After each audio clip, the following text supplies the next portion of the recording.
Историски, ако гледаме, според податоците што ги имаме, гледаме колку се полошо и полошо станува. Парискиот договор велеше дека ние треба да се држиме на глобална температура не повеќе од 1,5 степени од прединдустриската ера. Ние таа веќе ја промашивме. Таа цел, која што требаше биде милениумска цел до крајот на овој милениум да се задржи, ние ја промашивме годинава, веќе помина. Што значи дека ние немаме контрола веќе врз ситуацијата, врз испуштање стакленичките гасови и зголемување на овие температури. Доколку сакаме да имаме барем малку увид во тоа како ќе изгледа иднината со ваквите температурни разлики, колку лошо може тоа да стане, мора да се користат модели на вештачка интелигенција.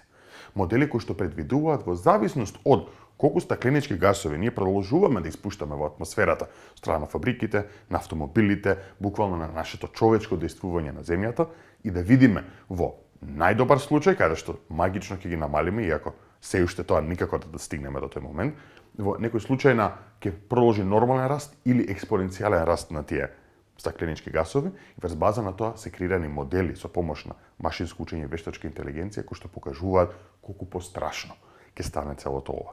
А ние понатаму, како научници, како компјутерски инженери, работиме да ги претопиме тие податоци во колку бури ќе не очекуваат, колку суши ќе не очекуваат, колку поплави ќе не очекуваат, бидејќи целиот екосистем трпи врз база на овие температурни промени.